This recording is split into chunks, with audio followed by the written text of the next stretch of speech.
ከበሻሻ እስከ መናገሻ ከአባ ጅፋር ሀገር እስከ 4 ኪሎ ስልጣን መንበር ሲአይኤ ባካፕ ያለው ኢህአዴግ ቤት ኢንሳይደር ሆኖ ያደገ ኢንሳ የሚባል ግዙፍ ተቋምን የገነባ በቀላሉ ሊገረሰስና ሊጣል የማይችል ቀጣይ እርምጃዎቹና አካሄዱ የማይገመተው የምስራቅ አፍሪካ ግዙፍና አደገኛው መሪ ክቡር ዶክተር ጠቅላይ ሚኒስትር አብይ አህመድ አሊ ከኦርቶዶክስ እናቱ ከሙስሊም አባቱ እርሱ ደግሞ የፕሮቴስታንት እምነት ተከታይ መሆኑ ወደ ስልጣን ሲመጣ ይሄ ማለት በቀላሉ አገሪቱን በሃይማኖት ጸብ አስነስተ አፈራርሳለሁና ድምጥማጥ ውስጥ ከተታለው ማለት በፍጹም አይታሰብም። በዚህ ዘመን በተለይ ደግሞ በኢትዮጵያ ስልጣንና መንግስት አገዛዝ ስርዓት ታሪክ ውስጥ ታይቶ በማይታወቅ መልኩ የተለያዩ ሃይማኖት መሪዎችን ቤተ መንግስት ጠርቶ አማክሯል። የሚገሰጹትን ገስጿል።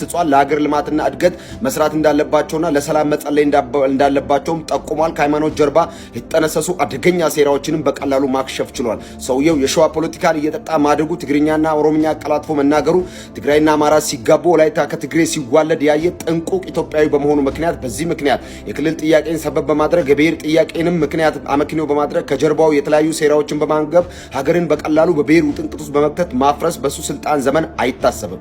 ሶማሌ ክልል የአብዲሌ ቅልብ ሚሊሻዎች ህዝቡን ሲያስጨንቁ፣ እናቶችን ሲያስለቅሱ፣ የእናቶችን መቀነት በኃይልና በስልጣን ሴቶችን የደፈሩ ሲያስጨንቁ ስልጣን ላይ ከመጣ በኋላ ያንን ቅልብ ሚሊሻ ሰንሰለት በቀላሉ በጣጥሶ ሶማሌ ክልልን ዛሬ ወፍ የማይበርባት ፍጹም ሰላማዊ ክልል ማድረግ በቀላሉ ችለዋል። አፋር፣ ቤንሻንጉል፣ ሶማሌ፣ ወላይታና ባህር ዳር፣ ጎንደር የተለያዩ ቦታዎች ላይ ተዟዙሯል። 1 ለ5 በሚባል እኩይ አደረጃጀት ከፌደራል እስከ ቀበሌ ያለውን ይህንን ሰንሰለት ለመበጣጠስ የተለያዩ አገሪቱ ክፍሎች ላይ መሄድ ነበረበትም። ህዝባዊ ስብሰባዎችን በማድረግና ህዝባዊ ድጋፎችን ማከማቸት ነበረበት። ምክንያት የሰውየው ስልጣን ላይ ከመጣ በኋላ በቀላሉ ለመጣል የሚሞክሩ እንደ ተራ ፑፔት ያዩና እነሱ እንዳስቀመጡት አይነት ዝም ብሎ ሲቪሊያንስ የመሰላቸው በርካታ ሰዎች ነበሩ። ሀገር ተፈጥሯዊና ሰው ሰራሽ አደጋ ከፊት ለፊቷ ሲጋረጥባት እንዴት መፍታት እንዳለበት የሚያውቅ ኮርኔል መሆኑን የዘነጉ ማስ ስፖርትና የተለያዩ ፓርኮችን ለህዝብ የሚጠቅሙ ፕሮጀክቶችን ሲያስመርቅ የናቁ ሰዎችን ለማስታወስ ያክል ሱፉን አስቀምጦ ቦኔቱን ታጥቆ መሳሪያውን በጡንቻው ላይ አድርጎ ሀገርን ለማፍረስና ሉዓላዊ ማንነቷን ለመደርሰስ የወጡ ሰዎችን ዳራ ሲዟል። የርዝራዥ ሽማግሌዎችንም እድሜ ባጭሩ መቅጨት ችሏል። ክቡር ዶክተር ጠቅላይ ሚኒስትር አብይ አህመድ አሊ ስልጣናቸውን በቀላሉ እንነጠቃለን ብሎ ያላሰቡ ሽማግሌዎችና የሴራ ፖለቲከኛ ጠንሳሽ የምስራቅ አፍሪካ አደገኛ የአመጽ ቀስቃሽ ሽማምንት በወቅቱ በስልጣናቸውን በማጣታቸው ምክንያት በተለያዩ አገሪቱ ክፍሎች ላይ የተለያዩ አመጾችና ህዝባዊ ተንኮሎችን ቀስቅሷል። ሞት የማይገባቸውን ሰዎች ገለው ህዝብን ለአመጽ አነሳስተዋል። ይህንንም ሴራና ተንኮል በቀላሉ ገርሶ ህዝቡንና አገሪቷን ወቀድሞ ሰላሟን ለመመለስ ጥቂት ጊዜ ብቻ ነው የፈጀበት ጠቅላይ ሚኒስትር ዶክተር አብይ አህመድ አሊ የሲዳማ ህዝብን የክልል ጥያቄ መልሷል። ወደ አርባ ምንጭና ወደ ወላይታ ተጉዞም የልማትና መሰረታዊ የክልል ጥያቄ ፍላጎታቸውንም መልሷል። በተለያዩ አገሪቱ ክፍሎች ላይም ተንቀሳቅሶ የህዝቡን ጥያቄና ግዙፍ ፕሮጀክቶችን ከፌደራል መንግስት ጋር ብቻ ሳይሆን ወደ ታች እስከ ዞን መንግስት በመውረድ ልማትና እድገት የሚያስፈልጋቸውን ፕሮጀክቶች ሊገነቡ ይገባቸዋል ብሎ ያሰባቸው ቦታዎች ላይ ትልልቅ ግዙፍ ተቋማትን ገንብቷል። ጠቅላይ ሚኒስትር ዶክተር አብይ አህመድ አሊ የአባይ ግድብን ግብጽ እየደነፋች ሱዳን እያጓራች ገንብቶ ጨርሷል። የተለያዩ ዓለም መሪዎችን በዚህ ተደንቆበታል። የምርቃቱን ሴርሞኒ በርካቶች እንደምታስታውሱት እጅግ ልዩ ነበር።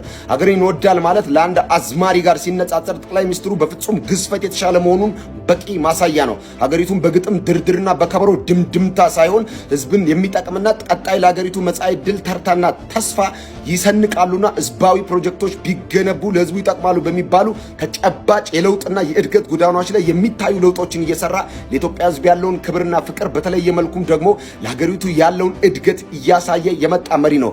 በአንድ ቤት ውስጥ ቁጭ ብሎ አባትና እናት ተኮራርፈዋል። ለረጅም ጊዜ በአዲስ አበባ ከተማ እናትና አባት አውርተው አያውቁም። ግዙፍ ፕሮጀክቶችን ገንብቷል። ወክ እንዲያደርጉም እድል ፈጥሯል። ውጪውን እንዲያውም አጋጣሚዎችን አመቻችቷል። የሴኩሪቲ ስጋት የነበረባትን ከተማይቱን የጨለማና የምሽግ ስፍራ የነበሩ ቦታዎችን አጸዳድቷል። ለህዝብና ለህብረተሰብ የማይጠቅሙ እኩይ ተግባር የሚከናወንባቸውን ሱሳሱስ መንደሮችን አጸዳድቷል። ወክ የሚደረግባቸውን ንጹህ አየር የሚተነፈስባቸውን ግዙፍ ካፌና ግዙፍ ፕሮጀክቶችን ገንብቷል። በቅርቡ አራዳ ፓርክ እንደምሳሌ ሆኖ ይጠቀሳል። የበርካታ እናቶችን የቤትና ንጹህ መኖሪያ ስፍራ ጥያቄ መልሷል። በርካቶችን በአፓርትመንት ስታንዳርድ የተገነቡ ቤቶች መኖሪያዎች ላይ አስገብቷል። እናቶች ይወዱታል። የቀደሙ በስራ ምክንያት በተለያየ አጋጣሚና በእኩይ ሴራ ፖለቲካ ተተብትበው ከስልጣናቸው ተነስተው በአስፈላጊ የኑሮ ሁኔታ ያሉ ሰዎችን ጎብኝቷል። ለአንዳንዶቹ ቤት ሰጥቷል፣ አንዳንዶቹን አጽናንቷል፣ አንዳንዶቹን ደግሞ መልሶ ወደ ስፍራቸውና ወደ ስራ ቦታቸው መልሷቸዋል። ሰውየው ሌብነትን እጅግ አድርጎ የሚጸየፍ በሱ የስልጣን ዘመን ላይ ወደ ኪሱ የገባ ዱዲ ሳንቲም እንደሌለ ሀገሪቱን ከዕዳ ለማላቀቅ IMF ከሚባል ድርጅት ጋር በተለያየ ጊዜያት ይፈራረማል፣ ብድሮችን ይቀበላል። አለፍ ሲልም የተለያዩ አገር መሪዎች ነገስታት ፊት እየሄደ ገንዘብ ይቀበላል። ይህንንም የተቀበለውን ገንዘብ ሀገር ወደምታድግበትና ወደምትገነባት ግዙፍ የለውጥና የእድገት ጎዳና መስመር ላይ ገንዘቡን ኢንቨስት ያደርጋል። ሰውየው ወደ ኪሱ ያስገባው ዱዲ ሳንቲም የለም። ወደ ሀገሪቱ ስልጣን መንበር ላይ ሲመጣ ብሔራዊ ባንክ የሚያቃጭል ባዶ መጋዘን የያዘውን ብሔራዊ ባንክን በዶላሮች እንዲታጨቁ አድርጓል። ግዙፍ ባንኮችና የህዝባዊ የፋይናንስ ተቋማትን መገንባት በቀላሉ ችሏል። ግንባታም ስሙ በክፉ አይነሳም። ጠንቋይ ቤት የሚመስሉ ኢትዮጵያ ውስጥ ያሉ መስሪያ ቤቶችን እንደ አዲስ አደራጅቷል። ስራ ቦታቸውና ቢሮቸውን ሰራተኞቻቸውን የሚወዱ የስራ ኃላፊዎች እንዲኖሩ አድርጓል። በተለያየ ምክንያት ለቀበሌ በስራ ጉዳይ ሲዋክና ሲዋከብ ገንዘቡን ሲበላ የነበረን የህብረተሰብ ክፍል በመታወቂያ በመንጃ ፍቃድ እድሳት በተለያዩ ህብረተሰብ መስጫ አገልግሎት ተቋማት ላይ በሙስና ተተብትቦ የነበረን ህዝብ ለማላቀቅ መሶብ የሚባል ሁሉም በአንድ ማቀፊያ ግዙፍ ተቋምና አዲስ የሥራ አሰራር ዘዴ ዘይዷል። ምንም ደግሞ በቀላሉ አሁን በቅርብ የተመረቁ በባስ አገልግሎት የሚሰጡ ህዝባዊ የመንግስት አገልግሎት መስጫ ተቋማትንም በቀላሉ ወደ ህብረተሰቡ ተዳርሰው ህዝቡና መንግስትን በቀላሉ ከሙስናና ከብልሹ አሰራር የጸዳ ህዝባዊ አገልግሎት መስጫ ተቋማት እንዲኖሩም በብዙ ለፍቷል፣ በብዙ ጥሯል።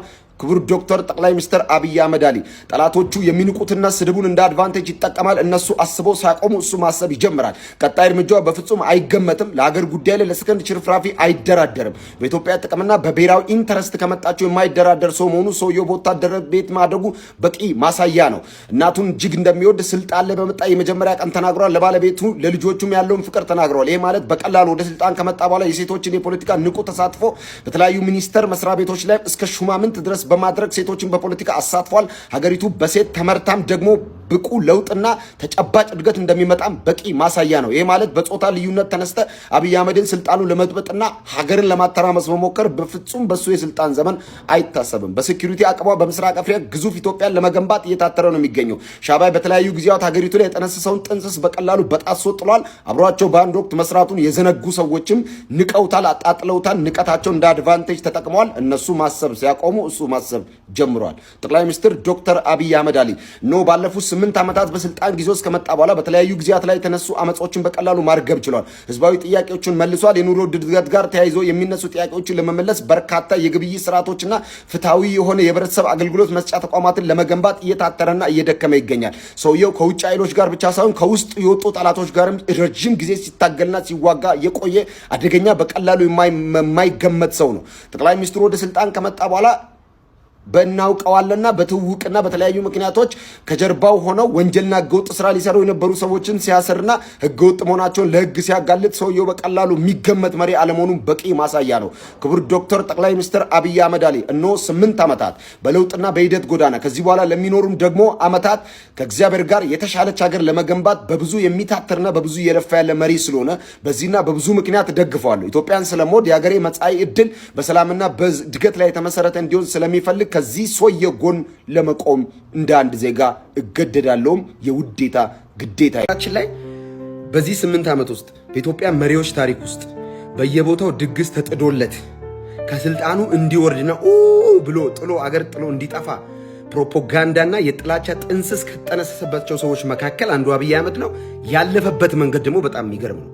ለምሳሌ ከጌዲዮ ህዝብ በዚህ ከመፈናቀል አንስቶ እስከ ጉራ ፈርዳ እስከ ሰሜኑ ጦርነት ድረስ በውጭ ያሉ ያኮረፉ እኔ አንዳንድ ዲያስፖራ ስታክ አርጎ ነው እነሱ ያኮረፉ ሰዎች በየቦታው የሚጥዱት አመፅን ለማብረድ የሄደበት ርቀት፣ የተለኮሱ እሳቶችን ለማቀዝቀዝ የሄደበት ርቀት፣ የሚጠረገውን ጠርጎ የሚታረመውን ታረመው የሚመከረውን መክሮ የማይጠቅመውን ነቅሎ እዚህ የደረሰበት መንገድ እሱ ሆኖ ነው እንጂ በዚህ 8 ዓመት ውስጥ የተለኮሰው የአመፅ እሳት የተለኮሰው ሆን ተብሎ የተሰራው ድራማ ቀላል የሚባል አይደለም።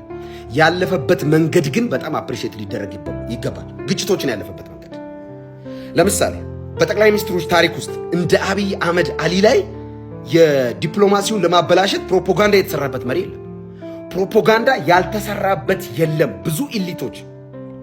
በጣም ብዙ ኢሊቶች ፕሮፓጋንዳ ሰርተውበታል። የውጭ ሀገራት ኢትዮጵያ እንዳይመጡ እኔ አንድ ዲያስፖራ አስታውሳለሁ። የዛሬ 3 ወር 4 ወር ደውሎ መስቀል አደባባይ ፍንዳታ አለ በግባ ያለ ማለት ምንም የፈነዳ ነገር የለም። ፈንዲሻ አልፈነዳም።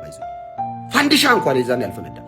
እና ኢሜጁ መጥፎ ኢሜጅ ተስሎበት ግን ከኤርዶጋን እስከ ፈረንሳዊ መሪ ከፈረንሳዊ መሪ እስከ ጣሊያኗ እሷማ 3-4 ጊዜ ተመላለሰች። እዚህ የሆነ ኮንዶሚኒየም ተከራይታለች መሰለኝ።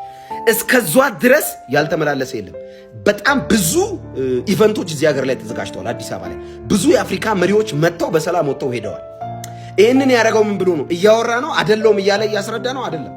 ሰርቶ ነው። የአብይ አህመድ አንድና በጣም ሞድለት ቤስት ኳሊቲ ወጥቶ ያስረዳል። እንዲህ ነው ስትለው እኔ እኮ እንዲህ አይደለም አይልም። እንዲህ አለመሆኑን ፕራክቲካሊ ነው የሚያሳየው። አንዳንድ ሰዎች አብይ አህመድን ኢትዮጵያን ስለመውደድና ስለ ኢትዮጵያኒዝም ለአብይ አህመድ ለመንገር ይፈልጋሉ። በነገራችን ላይ ማንም ሰው በዚህ ሰዓት ስለ ኢትዮጵያዊነት ለአብይ አህመድ የመንገር የኢትዮጵያዊነት የሞራል ልልና ያለው አይመስለኝም በገበኔ እንትን። ምክንያቱም ለምሳሌ የኢትዮጵያ መታወቂያ ናሽናል አይዲ እየተቀየረ ነው፣ ብሔር የሚል እየጠፋ ማለት ነው። ቀጣይ ትምህርት ቤቶች ላይ አሁን በሚመጡ ጀነሬሽን የኛ ጀነሬሽን ተበላሽቷል፣ እግዚአብሔር ያጽዳው። የኛ ጀነሬሽን ቀጣይ የሚመጡ ታዳጊዎች ላይ ግን እየተሰራ ያለውን ሹፍ የኢትዮጵያዊነት ሜንታሊቲ፣ ህብረ ብሔራዊነት ሜንታሊቲ፣ ቋንቋዎችን መማር፣ ኦሮምኛን፣ ወላይትኛን፣ አማርኛን፣ እንግሊዘኛን ሁሉንም እየሰሙ ኢትዮጵያ የምትባል የህብረ ብሔራዊ ሀገርና ህብረ ብሔራዊነቷ በአንድነት ሲቆም ምን ያህል ብርቱ ሀገር መሆን እንዳለባት እየተነገራቸው ነው የሚያሉት። ቀጣይ ከ20 እና ከ30 ዓመት በኋላ የሚመጣው ትውልድ አሁን የብሔር ካርታ መዘ ልታጨቃጭቀው አትችልም ባይ። አሁንም እነዚህ ያበቃቃላቸው ሰዎች በመቆረቢያ እድሜያቸው ላይ መሳሪያ መዋጮ ላይ ገንዘብ እኚህ ሰዎች ባይዘው ትምህርት ቤት ግንባታ ላይ ገንዘብ ሲያዋጡ አይታቸው አታውቅም። ሆስፒታል እንገንባ ሲባል ብዙ ሲያዋጡ አይታቸው፣ መሳሪያ ሲባል አየር ላይ ጎፈንድሚ፣ አየር ላይ አመጽ ሲባል አየር ላይ ጎፈንድሚ፣ እንትን ሰላማዊ ሰልፍ ሲባል መሳሪያ ያስታጠቀውን ሽፍታ ለማሰረፍ ከተማ ውስጥ ማለት አየር ላይ ብር ሲያዋጡ ታያቸዋል። እና አብይ አህመድ አሊ የምደግፍባቸው ብዙ ምክንያቶች አሉ። አንደኛውና ሌላኛው ደግሞ ይሄ ነው። ችግሮችን አልፎ ሄዶ የፕራክቲስ የሥራ ሰው መሆኑ። ወለጋ ነቀምታ አይገባም፣ ወንድ ከሆነ ይግባ ገባ። እንትን አይሄድም ሄደ። እንትን ከተማ ለመሰለ መሬት ላይ ያለው ሌላ ነው። አንተ እሱ ላይ የነዛው አይነት ፕሮፓጋንዳ አይደለም። ሰውየው አረጋለሁ ካለ አርጎ ነው የሚያሳይ። እመኑኝ እያለ ብዙ ጊዜ ታስታውሳላችሁ ፓርላማ ላይ እመኑኝ የዛሬ 5 ዓመት አዲስ አበባን ይሄው አረጋል። እመኑኝ ወደቡን እንይዛለን ካለ ያዘው። አባይ ግድብ እናስመርቃለን አለ፣ አስመረቀ። ኢትዮጵያዊ ስለ ኢትዮጵያዊነትና ኢትዮጵያዊነትን ለአብይ አህመድ መንገር አንተ አትነግረኝም እያሉ ሀገር አትገንባ እንዴት ሰው ይባላል? እኔ በፈለኩበት ገንባ እንዴት ይባላል? እየገነባ ነው። ከፈለክ መተህ ታግዛለህ። አስተያየት መስጠት የአባቴ እናት ነው። ግን ጥላቻ ይዘህ ምናምን እኔ አንዳንድ ሰዎች የጠየቃችሁን ጥያቄ አለ። እንዴት ጴንጤ ሆነ እንደዚህ ክርስትና እና ኢየሱስ እያልክ በዛ ደግሞ ፖለቲካ አይደለም ባይዘው እንዳልክ ክብርት ከንቲባዋን እንዴት ታያታለህ? እንዴ ፊት ለፊት ነው ማያቸው። እኔ በነገራችን ላይ የሆነ ቆፍጠን ያሉ ነገር ነው የሚመስሉኝ። የሆነ ቆፍጠን ከፕሮጀክቶች ጋር ልዩ የፍቅር ግንኙነት የላቸውም። አይተሻሹም። ባይዘው የሆነ ባለስልጣን ከሆነ ፕሮጀክት ጋር ከተሻሸ የሆነ ነገር ገንዘብ ጋር የተያዘ ነው ማለት የውሳኔ ሰው ነች። ነው የምታደርገው። ባይዘው በካቢኔ ውሳኔ የምታምን ነው ይመስለኛል። ያ ባይሆን ኖሮ እነዚህ ግዙፍ ፕሮጀክቶች በሳቸው ቆራጥ ውሳኔ ባይሰጡ ኖሮ እንደዚህ ተሰርተው በፍጥነት አያልቁም ነበር። በጣም ካያት ከወንድ ሚኒስትሮች እኩል በቃ የሆነ ስፖርቱ የሚሰራበት ጋር አሉ።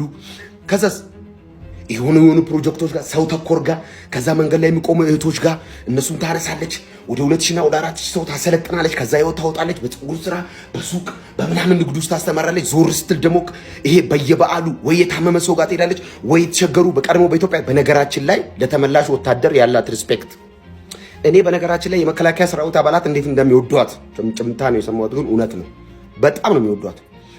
አዳነችን ማን አይወዳትም አትለኝም? ሴትዮዋ ሌባና የመሬት ደላላ ለማየት ነው የሚጠላት። አትመችም ለሌባ። በቃ አዳነች ብቃለች ማለት ሌባ የለም። ምክንያቱም አሁን አዳማ ላይ በነገራችን ላይ በነበረችበት ወቅት ሌባ ላይ በወሰደችው እርምጃ እስከዛሬ ድረስ አዳነች አለች ተብሎ እንደሚፈራ ታውቃለህ። የአዳማ ሌባ እና የአዳማ ባለሀብት ብዙ ቶሎ አይሰርቅም። እንዲያርጎ አዳነች ያለች ይመስሏል። በዚህ ልክ ነው ከሌብነት ጋር ስሟ ይሄ ሌብነትን ጽዩፍነት ጋር ስሟን ገንብታ ያወጣችሁ በነገራችን ላይ። እና የመሬት ደላላ ብዙ ምናምን አይወዳትም። በጥስጥስ እኮ ነው ያደረገችው አዲስ አበባ ላይ ባይዞ አዲስ አበባ ላይ ብቻ እንዳይመስል አስቀድማ በነበረችበት ጉምሩክ መስሪያ ቤት ውስጥ ይሄ በዘመድ በብሔር ባናውቅሻለን ባናውቃለን በጉምሩክ ላይ እንዲተተተተተት ያለውን ነገር ታታታታ ስታረግ ነው ጠቅላይ ሚኒስትሩ ሾፋዋት ለትልቅ ስልጣን ቃጭ ሲያረጋ የቁራጥ ውሳኔ ሰው ነች። ከዛስ ሰው ትወዳለች። ይሄ ሰው ታውቃለህ፣ ሴትዮዋ ሰው ትወዳለች። ይሄ ሰው ነገር ይሄ በቃ የሆነ እናቶች ከዛ ለህዝብ የሚያስፈልግ ልማት ላይ ምናምን ከንቲባዋ ብዙ ኳሊቲ ያላት። ሌላው በጣም የሚገርመኝ ነገር ልንገራ፣ ፈራ እግዚአብሔሩን እንዴት እንደምትፈራ እኔ እግዚአብሔሩን ማይፈራ ሰው ቢሆን ኖሮ በዚህ ልክ እኔ ግን የሆነ ሞገሳም ነገር ነው የምትመስለኝ። ሞገስ ምናምን አላት። የሆነ ብቅ ስትል የሆነ እኔ ክብርት ከንቲባ በጣም ነው የሚመቹኝ እርሶ። ምክንያቱም እርሶ የአራዳ ፕላንት ነው። በቃ ይሁን ይመቹኛል። ለምን መሰሎ ክብርት ከንቲባ ይሄ ሰው ጋር የተያያዘ ነገር ደስ ይለኛል። ለሰው የሚሰራ ከሰው ጋር ቁርኝነት ያለው ሰው የሚወድ ሰው ተኮር ሀገር ተኮር አዲስ አበባን ለመቀየር በዚህ ልክ ቆራጥ ውሳኔዎችን በወሰኑበት አቤት ከንቲባዋ ላይ የተዘመተው ዘመቻ እሳቸው ውስጥ ትልቅ ኤርፎን ነው የገዙት። ኤርፎኑ ኢትዮጵያ ኢትዮጵያ ኢትዮጵያ የሚል ብቻ ነው፣ ሌላ ነገር አይሰሙም።